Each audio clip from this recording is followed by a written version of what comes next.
नमस्कार, मी अमोल मोरे आणि आपण पाहत आहात बीज डंका. व्यवसाय, अर्थव्यवस्था, जागतिक घडामोडी आणि बाजारावर परिणाम करणाऱ्या महत्त्वाच्या बातम्यांचा सविस्तर आढावा आम्ही आपल्यापर्यंत पोहोचवत असतो. आजच्या बुलेटिनमध्येही काही मोठ्या घडामोडी आहेत.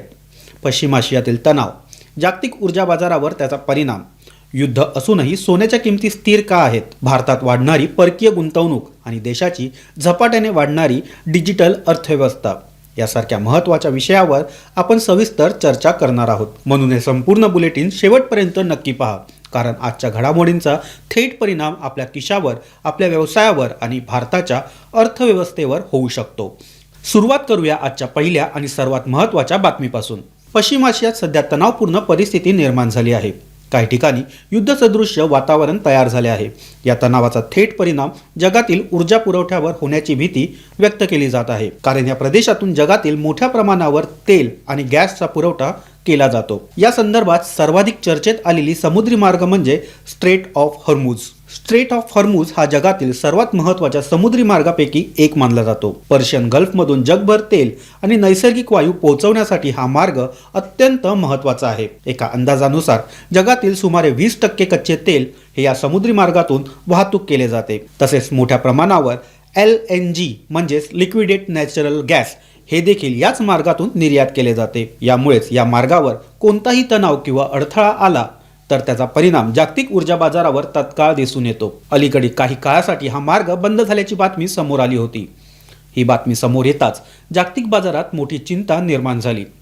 अनेक देशांमध्ये ऊर्जा संकट निर्माण होण्याची भीती देखील व्यक्त करण्यात आली. भारतासारख्या ऊर्जा आयातीवर मोठ्या प्रमाणावर अवलंबून असलेल्या देशासाठी ही परिस्थिती विशेष महत्त्वाची आहे, कारण भारत आपल्या ऊर्जा गरजांचा एक मोठा भाग आयातीद्वारा पूर्ण करतो. मात्र या संपूर्ण परिस्थितीत एक महत्त्वाची गोष्ट लक्षात घेण्यासारखी आहे. स्ट्रेट ऑफ हॉर्मुझमध्ये तणाव निर्माण झाल्यानंतर भारतात सर्वाधिक परिणाम LPGच्या पुरवठ्यावर दिसून आला. मात्र पेट्रोल आणि डिझेलच्या पुरवठ्यावर तितका परिणाम किंवा मोठा परिणाम दिसून आला नाही. यामागे काही महत्त्वाची कारणे आहेत.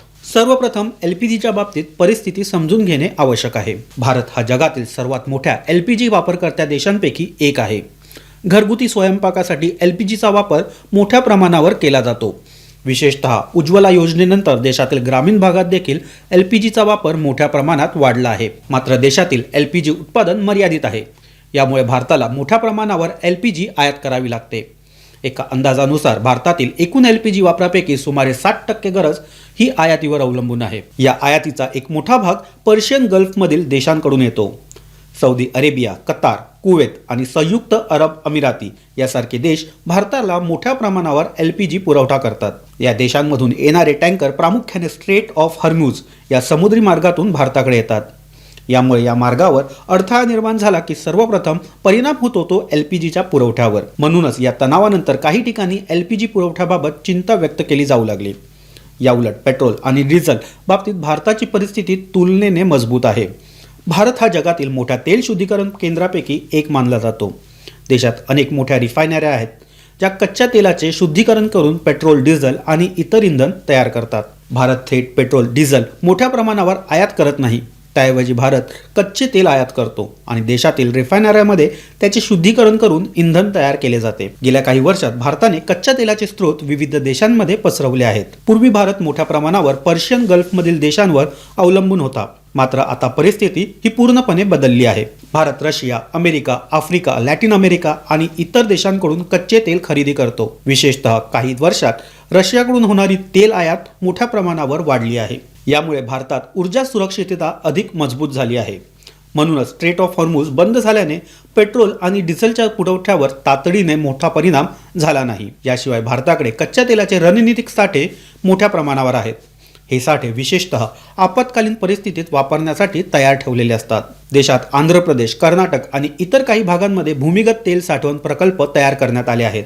या साठ्यांचा उपयोग अचानक निर्माण झालेल्या ऊर्जा संकटाच्या वेळी केला जाऊ शकतो. सरकारने देखील हे स्पष्ट केले आहे की देशात पेट्रोल आणि डिझेलचा पुरेसा साठा उपलब्ध आहे. यामुळे नागरिकांनी घाबरण्याचं कारण नाही. मात्र LPGच्या बाबतीत परिस्थिती थोडी वेगळी आहे. देशातील LPG साठवण क्षमता तुलनेने कमी आहे.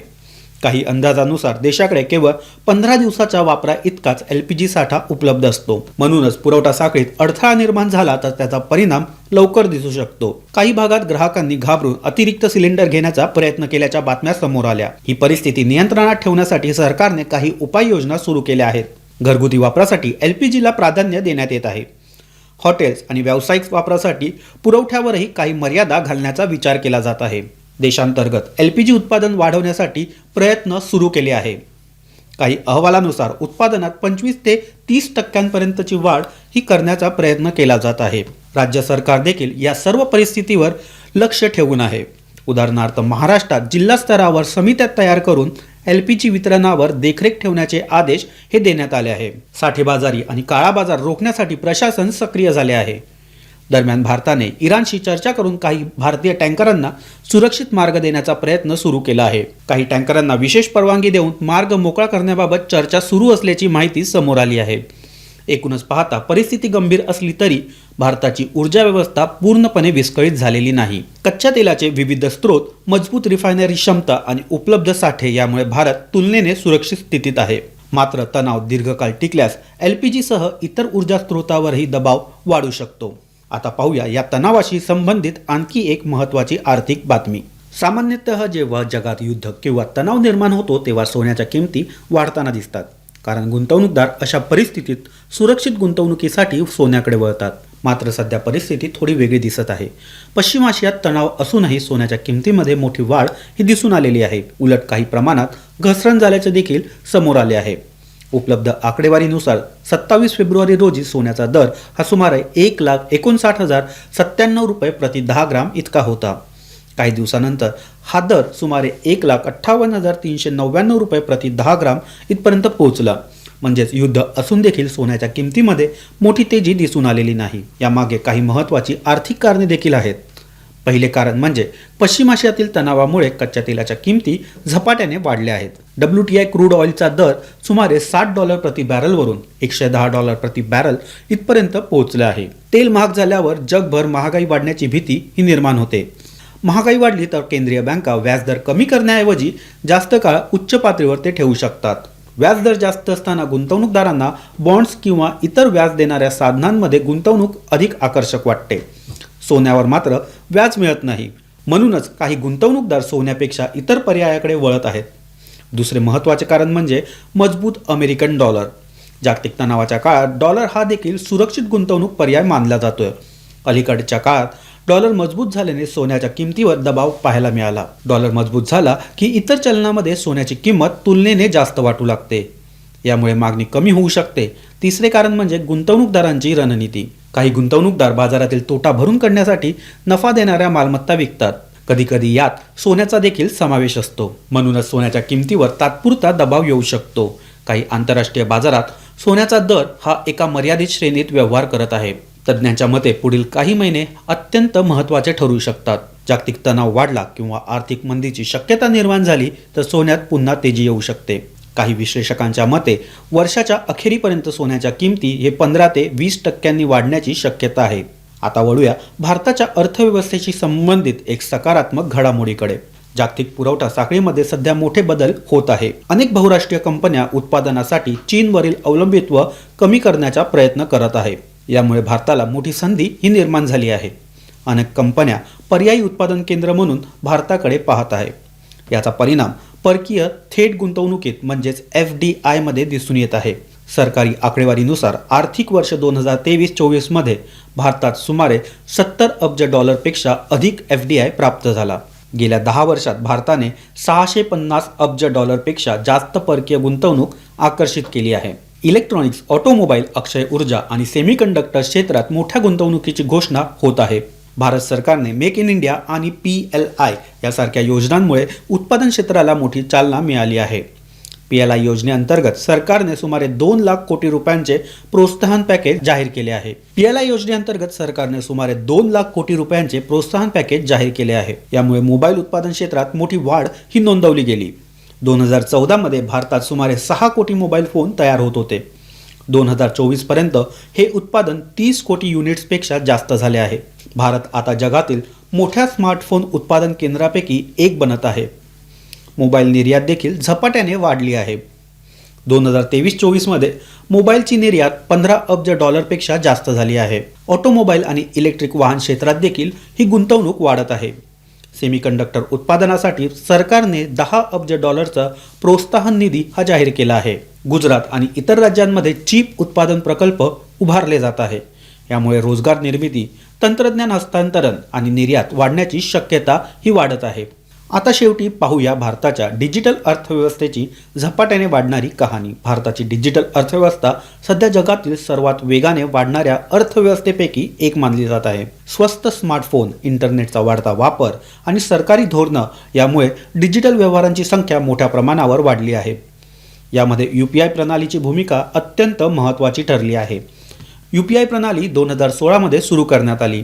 आज ही प्रणाली भारतातील सर्वात लोकप्रिय पेमेंट पद्धतीपैकी एक बनली आहे. सध्या दरमहा 10 ते 12 अब्जाहून अधिक UPI व्यवहार होत आहे. या व्यवहाराची एकूण रक्कम दरमहा 18 ते 20 लाख कोटी रुपयांपर्यंत पोहोचली आहे. 300 पेक्षा जास्त बँक UPI नेटवर्कशी जोडल्या गेल्या आहेत. 40 कोटीवरून अधिक वापरकर्ते UPI वापरत आहे. 5 कोटीहून अधिक व्यापारी QR कोडद्वारे पेमेंट स्वीकारत आहे. किराणा दुकान, फळ विक्रेता, रिक्षा चालक, हॉटेल्स आणि ऑनलाईन प्लॅटफॉर्मवर UPI सामान्य झाले आहे. यामुळे आर्थिक व्यवहार अधिक पारदर्शक देखील झाले आहेत.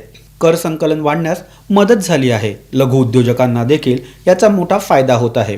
फक्त QR कोडद्वारे पेमेंट स्वीकारणे शक्य झाले आहे. तज्ज्ञांच्या मते पुढील काही वर्षात दरमहा 15 अब्जापेक्षा जास्त UPI व्यवहार होण्याची शक्यता आहे. म्हणजेच भारताची डिजिटल अर्थव्यवस्था आणखी वेगाने वाढू शकते. एकूणच पाहता आजच्या बुलेटिनमधील सर्व बातम्या भारताच्या अर्थव्यवस्थेशी थेट संबंधित आहे. पश्चिम आशियातील तणाव, ऊर्जा बाजारावर त्याचा झालेला परिणाम, जागतिक आर्थिक परिस्थितीचा सोन्याच्या किमतीवर प्रभाव, परकीय गुंतवणूक भारताच्या उत्पादन क्षेत्राला देत असलेली चालना आणि डिजिटल पेमेंट प्रणाली देशाला कॅशलेस अर्थव्यवस्थेकडे नेत आहे. याचा परिणाम पुढील काही वर्षात भारताच्या आर्थिक वाढीवर मोठ्या प्रमाणावर दिसू शकतो. आजच्या या बिझनेस अपडेटबद्दल आपले मत आम्हाला कमेंटमध्ये नक्की कळवा. व्हिडिओला लाईक करा, मित्रांसोबत शेअर करा आणि बीज डंका चॅनलला सबस्क्राईब करायला विसरू नका. पुन्हा भेटूया अशाच महत्त्वाच्या आणि अपडेटेड बिझनेस बातम्यांसह. तोपर्यंत नमस्कार. धन्यवाद.